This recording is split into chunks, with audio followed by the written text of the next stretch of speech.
What was the general reaction in the United States of America after the announced withdrawal from Paris Climate Agreement by President Donald Trump?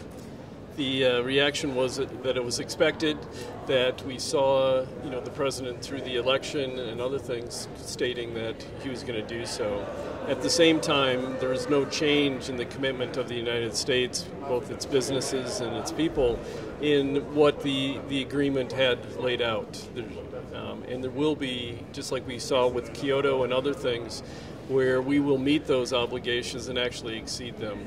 If you look at what's been done by the utilities in their programs on renewable energy, what this industry is committed to as well related to the Kigali Amendment, we are going to continue to move forward and will move forward in reducing the environmental impact of our equipment and designing more energy efficient equipment that uses more environmentally friendly refrigerants. So while it was disappointing, at the same time, it wasn't a shock because that's what he said he was going to do, and he did it. Training information of technicians on flammable refrigerants is highly relevant globally. What is AHRI doing in this regard?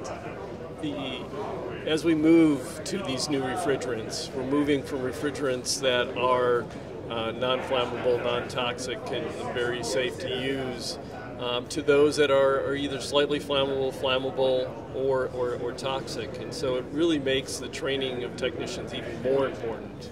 And so as the representative of the manufacturers of this equipment, we are actively involved in developing programs for training technicians on the new equipment and the refrigerants that are going to be out there.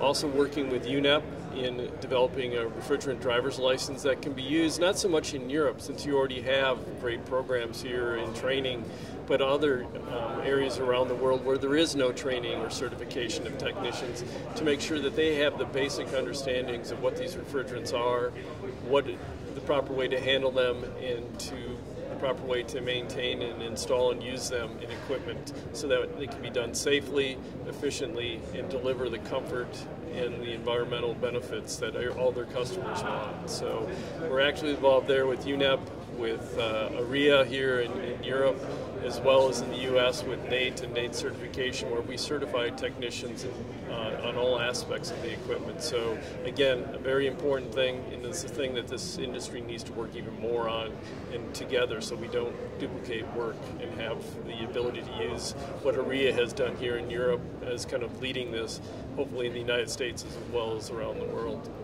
Thank you. You're welcome.